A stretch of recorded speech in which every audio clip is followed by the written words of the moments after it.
Major funding for KPBS Evening Edition has been made possible in part by Bill Howe Family of Companies, providing San Diego with plumbing, heating, and air restoration, flood and remodeling services for over 40 years. Call 1-800-BILL-HOWE or visit BillHowe.com. And by the Conrad Prebys Foundation, Darlene Marcos Shiley, and by the following.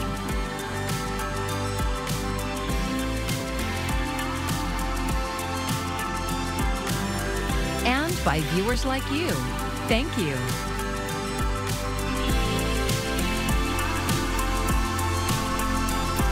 Nurses at Palomar Health in Escondido are sounding the alarm. Thank you for joining us. I'm Maya Trabulsi. They held a rally today over demands they say the hospital is failing to meet. Nurses told KPBS North County reporter Tanya Thorne that low staffing levels are impacting patient care. Unsafe staffing has got to go. Nurses and caregivers at Palomar Health in Escondido are raising the alarm about patient safety in the hospital.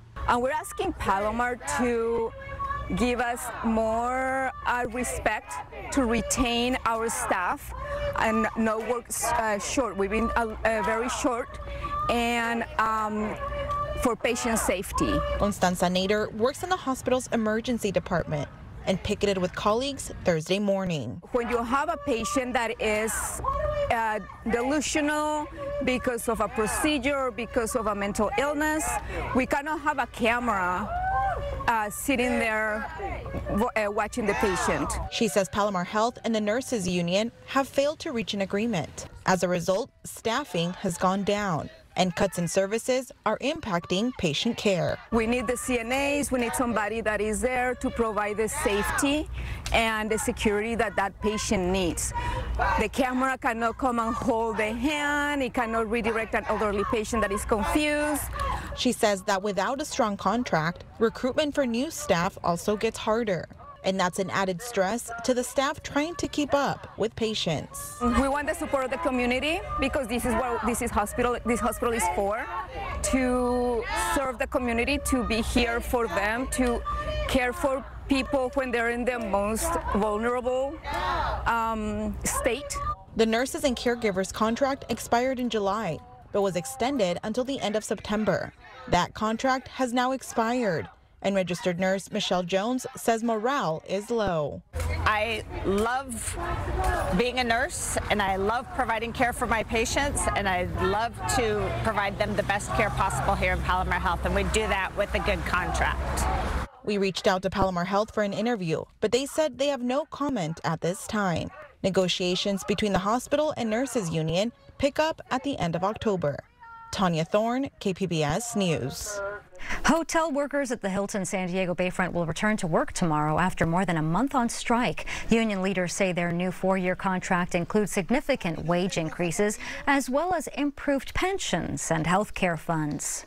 You know, the experience of watching workers being willing to forgo pay for 38 days, and these are workers who are already living on like the cusp of being evicted, like seeing their courage with such adversity against a very powerful corporation just really inspired me. Unite Here Local 30 raised nearly $30,000 to support striking workers. The union represents more than 7,000 hotel, food service, and gaming workers in San Diego. That includes workers at the Hotel del Coronado, who recently voted to authorize a strike. Their contract expires at the end of this month. Tonight we continue our usual pattern with temperatures dropping into the upper 50s in the city, and notice those low clouds coming in for so many of our coastal communities, plus a few of the inland ones as we work that moisture right into the valleys. We'll have a lot more on your full forecast and when it may cool down coming up.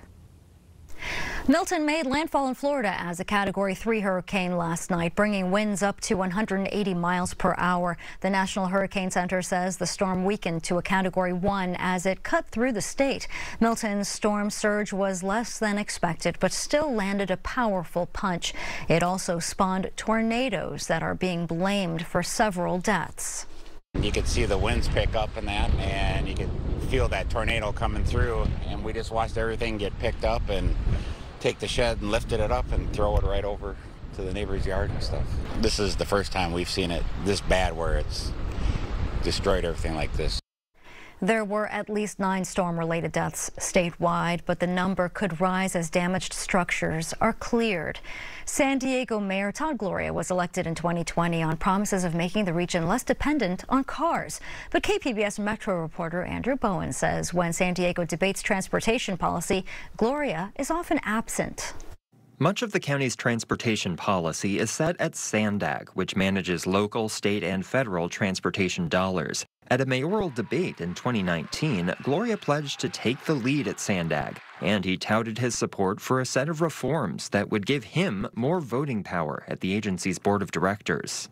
It gives the mayor of San Diego the opportunity to sit in the driver's seat at both SANDAG and at MTS, building a new transportation vision for our future. Our current mayor does not elect to use that authority. This mayor will. But since taking office, Gloria has missed 50% of SANDAG board meetings. His attendance at MTS, which operates the city's bus and trolley system, is even worse. In nearly 4 years of MTS board meetings, Gloria has attended only 1. If I'm not there, my alternate is there, and we have a very capable council member who goes on my behalf. When asked about his attendance record at a KPBS mayoral debate last week, Gloria said even if he's not in the room at public meetings, he's still advocating for San Diego's transportation needs. It isn't to say I'm not actively engaged in this. I am. I have staff that look at this all the time. I'm briefed on it constantly. I meet regularly with the CEO of SANDAG. We are active in that conversation, and you see that by the dollars that are coming to San Diego. Gloria is up for re-election next month. He said if his behind-the-scenes work is no longer effective in a second term, he'll change his approach.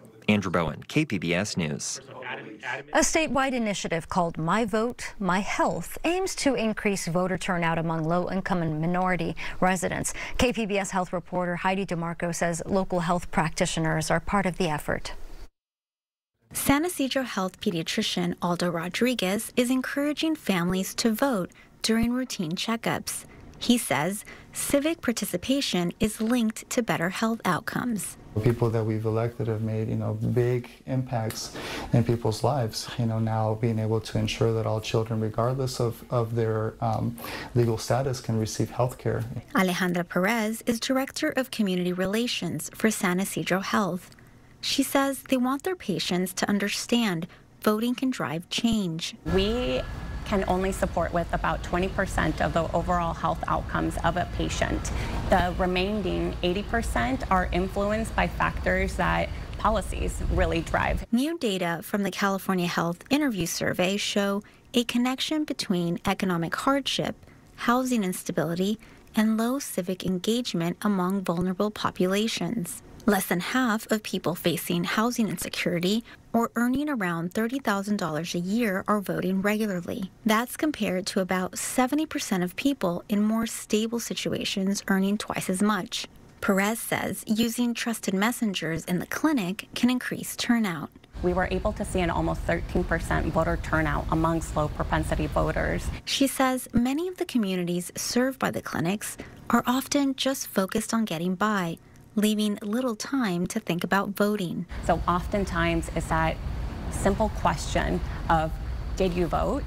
And that really goes above the care that we can even provide, because again, it's amplifying the work that we're doing in clinic and making sure that we are creating sustainable, lasting change for the resources that our community really needs. San Ysidro Health is one of 11 federally qualified health centers participating in the campaign in California. They will continue to educate the community through clinic visits, door-to-door canvassing, and phone banks until November 5th. Heidi DeMarco, KPBS News.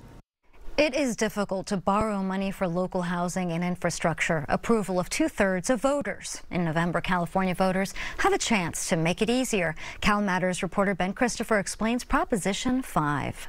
In 2022, voters in Berkeley were asked whether they wanted the city to borrow $650 million to fund affordable housing. 59% of the voters who turned out, an overwhelming majority, said yes. The measure failed. How is that possible, and how would a statewide proposition on this year's ballot change the electoral math behind borrowing? Hi, I'm Ben Christopher, housing reporter with Cal Matters, and this is Prop 5 in a minute. Back in the 1970s, Californians voted to make it much harder for local governments to raise taxes or borrow money. Ever since then, whenever a city or county wants to go into debt, they have to get permission from the voters. Not only that, in most cases, they have to win the support of at least 2/3 of voters to win. That's why the bond in Berkeley failed, even though it got 59% of the vote. Prop 5 would reduce the threshold for bonds that fund affordable housing and the whole list of public infrastructure projects. The new cutoff, 55%. Supporters say the current system makes it way too hard for local governments to fund important projects, including affordable housing. They also argue that letting a small minority override the wishes of the majority is just undemocratic. Opponents say the choice to go into debt should be made only when there's a broad agreement across the community, especially since bonds tend to get paid back through higher taxes on property owners. So, vote yes if you want to make it easier for local governments to borrow to fund affordable housing and other infrastructure. Vote no if you want to keep things the way they are. To learn more about everything on your 2024 ballot, go to calmatters.org. For Cal Matters, this is Ben Christopher.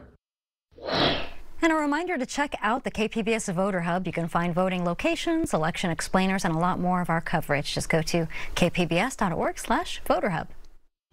I'm Jeff Bennett. Tonight on the NewsHour, we report from on the ground in Florida after Hurricane Milton ripped through the state. That's at 7 after Evening Edition on KPBS. There are now more affordable housing options for seniors in the South Bay. The MAC project held a ribbon-cutting ceremony for the new affordable housing community in San Ysidro today. The building has 101 units, with 25 of them designated specifically for senior citizens who are homeless. The CEO says bringing projects like this to the South Bay is essential for growing the community. Let's focus on developments that can invest in these communities, because this is a big investment. Many people think that affordable housing might bring property values down. It does the exact opposite. There is a waiting list for one of the units right now. Rent is determined by the person's income, and it can range from $300 a month to $1,200. A California lawmaker says Imperial County's new lithium spending plan violates state law. KPBS Imperial Valley reporter Corey Suzuki says that law is meant to ensure local residents benefit from the emerging lithium industry. When Imperial County officials passed a new lithium spending plan last month, Coachella State Assembly member Eduardo Garcia and his staff were listening closely. The plan was about how to split up future tax revenue from the emerging lithium industry. Garcia had helped make that tax a reality a couple years ago by co-authoring a new state law to make sure that lithium companies would share their profits with towns and cities close to the planned extraction zone at the north end of the valley. We know that those communities closest to where the lithium activity is taking place are in dire need of very basic infrastructure, services. But now, Garcia worries county officials are violating those terms. He says the new spending plan relies too much on population to distribute the money and doesn't focus enough on North End communities. A spokesperson for the County of Imperial denied that interpretation, insisting the plan does comply with state law. But Garcia disagrees. As an author of the legislation, ask me and I will tell you, and we're being very clear that the intention is that 30% of those revenues collected go to the communities most impacted directly. Garcia says the county needs to take its plan back to the drawing board. Otherwise, he says, the state may need to intervene and make sure local residents are getting the benefits they were promised. Corey Suzuki, KPBS News. The Padres are headed back to LA for a win-or-go-home game against the Dodgers. The Dodgers tied the series 2 apiece after shutting out the Padres last night. Still, the Friar faithful are hopeful that they can clinch the series. Chula Vista native Mikey Hernandez is expressing his pride for the team through art. He created this acrylic laser art piece of late Padres owner Peter Seidler. He had a pride for San Diego. And that's one thing that is important to the fans and to the people of San Diego. Even if they're not fans of baseball, we're all very prideful to be here. There's a lot of people that come in and out of the city, but there's a base of people that belong here, that want to be here, that want to support everything that San Diego means. And Hernandez hopes to get the piece to Seidler's wife. The game starts tomorrow at 5:08 p.m. And if the Padres win, they'll go on to face the New York Mets for the National League Championship. There's a renewed debate over youth football safety after 2 players across the nation died from head injuries just as the school year started. KPBS North County reporter Alexander Nguyen looks into the issue. And we're working on getting him proficient so he can talk through the computer. Diane Luth is explaining how her son, Scott Evelyn, communicates after suffering a traumatic brain injury. He depends on caregivers 24/7 to eat, bathe, and communicate. 17 years ago, Evelyn collapsed on the field at Mission Hills High School after sustaining a brain injury. It was his second head injury within a week, and he had asked to sit out the game. The trainer had said, "Oh, you don't have to play," and unfortunately the coach overruled him and put him in, and that was the last of the Scott that we knew. Head injuries continue to plague youth football. So far this year, a middle school player in West Virginia and a high school player in Alabama have died from head injuries. An effort to ban tackling in high school football has been met with strong resistance. A state bill to ban children under 12 from playing was scrapped earlier this year after Governor Gavin Newsom said he would veto it. There have been some changes made in recent years to keep student athletes safe, including limits on practice time. And coaches are now better trained to look for signs of head injuries. John Goodman is the head coach at Escondido Charter High School. He played high school football about 30 years ago. I don't think people knew back then what was going on with it, and we just kind of played. Now he says the game is much faster, thanks to technology like sideline replays. So the chances of kids getting hurt are greater. Now kids are getting to the ball quicker, they know what's happening faster, so it's even more paramount today that you educate the youngsters on what the proper technique, what the proper angles are. But technology is also making the sport safer. Goodman has used Guardian caps during practice for the past 10 years. This is technology the NFL started using this year. They are soft shell helmet covers. He's also using what's known as Riddell Insight. A sensor in the helmets that tell a reader how much the kids have impacted a hit, and then that reader tells my athletic trainer, hey, you need to look at this youngster to see if he's sustained a head collision. Escondido Charter High parent Brian Fonseca used to coach Pop Warner football. He says the sport is safer than ever. We have a professional trainer on practice. They're waiting for things happening. If any kid gets hurt, nobody gets back on that field without the trainer giving the thumbs up. In order for these young athletes to benefit from sports, they need to survive them. Daniel Malara is an athletic trainer from Cal State San Marcos. He says there is a growing consensus that children should start contact sports later. We're still in the infancy of what that looks like as far as research. I think at this moment in time, most brain science, if you will have a recommendation to start contact sports or blows to the head around 14. But Malara says that's a conversation parents need to have with the coaches and staff. He says a coach's attitude influences how a team approaches injuries. Nice job, kid.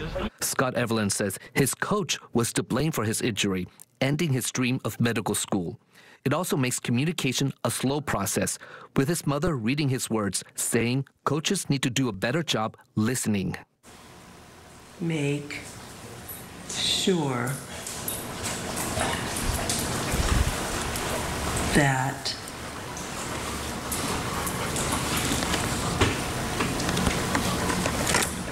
parents know this, and it's the first time he's actually shared his thoughts. Luth says if she had to do it over again, she would still let her son play football. The sport was not the problem, she says. The coach was. Who's watching your children? It's really, the crux of it is because there's great coaches out there. And I wish Scott had that coach. Evelyn's family sued San Marcos Unified and settled in 2016 for nearly $4.4 million. Alexander Nguyen, KPBS News. Great story by Alex there. Today is World Mental Health Day. The CDC says mental health can affect how kids and teens handle stress, relate to others, and make decisions. Mandy Gaither explains how one expert says 5 minutes a day can help.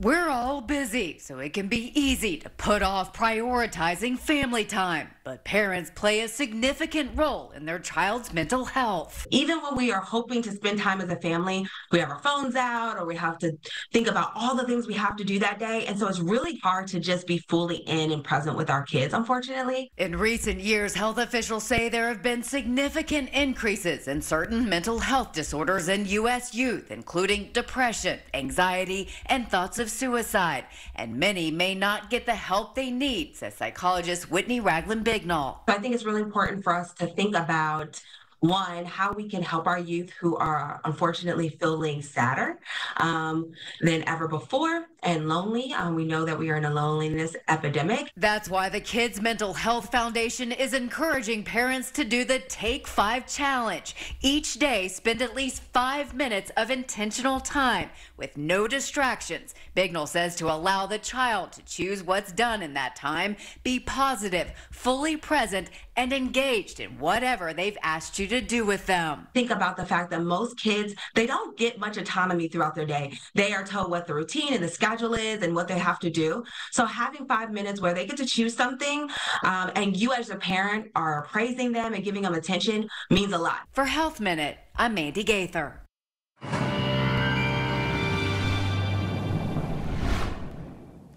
As we take you through the upcoming days, we are going to get a few changes. So if you've been waiting for those numbers to go down a little bit, we'll get there in time. Another warm day coming at us, though, as we head through your Friday. Dry weather pattern with the typical marine layer that we'll experience. We could even find a cooler trend heading into the later part of next week, though. That'll be one of the stories that we'll need to keep a close eye on if we can bring any moisture towards the end of next week. But for now, I think what a lot of folks will be enjoying is the change in the numbers in the upcoming days. It's not going to be overly significant, but enough that you might note it. 59 for the low in the city as you work your way towards Oceanside, 52 degrees. Ramona coming in at 48, and Borrego Springs back into the mid-60s. This feels a little more like October than where we have been when we started off the month. So some good news there. And as we head through the day, your Friday closing out the work week, 76 for the high in San Diego. Oceanside back into the upper 70s. Chula Vista also in the upper 70s, while Borrego Springs holds on to that 102 high. Let's take you through our zones here because we do have those numbers in the upper 70s to start off for tomorrow. But look at where we fall back into the mid, almost lower 70s for Saturday and Sunday. So this is going to feel much more comfortable for us. Even just those few degrees can be a little bit of a change of pace for us, especially given where we have started October. If you're in those inland communities, notice the numbers drop out of the 90s back to the lower 80s by Sunday, and there's more relief to come as we make it into the 70s, even mid 70s as we cruise through Tuesday. So that will be bigger changes towards the middle of next week. You'll find those bigger changes too found in the mountain locations. Close to 60 for the high on Tuesday versus 71 as we head through tomorrow. And if you're in the desert, still the triple digits, one more day of that. Then those numbers go back into the 90s. We may even head towards the lower 90s as we work our way into the middle of the upcoming week. So some bigger changes towards the later part of next week. For KPBS News, I'm AccuWeather meteorologist Melissa Constanzer. Have you ever looked at the way a place was built and wondered, why did they do it that way? Well, sometimes there is a hidden reason. As Ken Kramer shows us in this story about San Diego, our city is full of little oddities if you know where to look for them. This story, for example, a little something you may have noticed about San Diego and wondered why. Why is it that most everybody in this gathering audience here is going to end up looking directly into the sun? A few years ago, somebody said, well, let's rent them some umbrellas. And that makes a huge difference on a Sunday afternoon. But still, look, it seems backwards. The daytime sun is in your eyes here, while the stage, which should be in the sun, is in the shade. And if you've ever wondered why, well, it has everything to do with being cool. Really. First, a bit of history.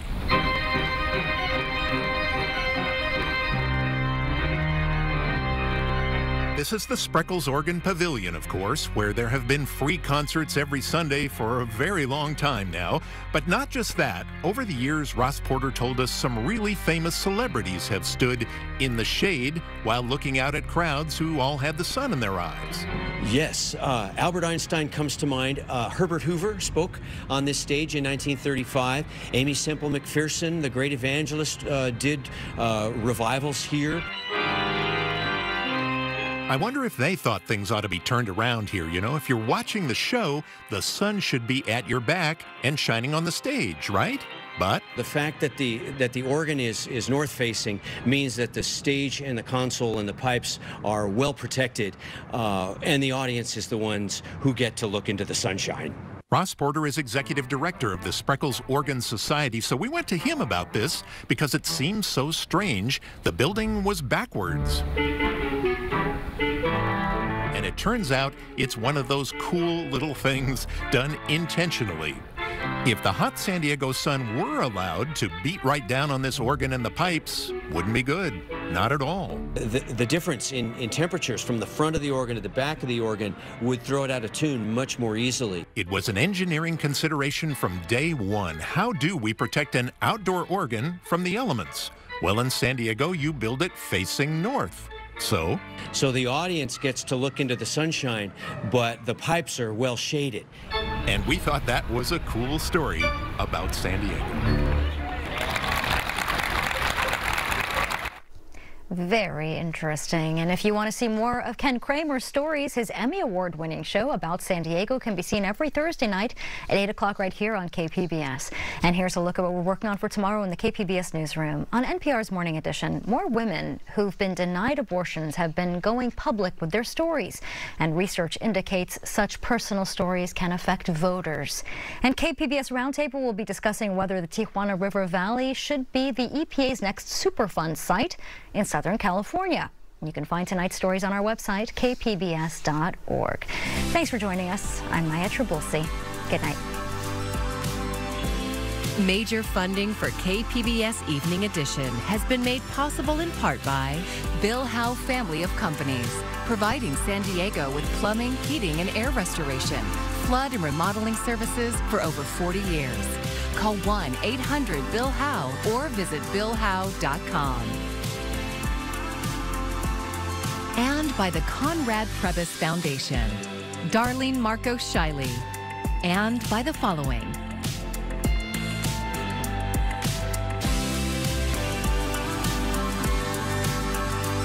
And by viewers like you. Thank you.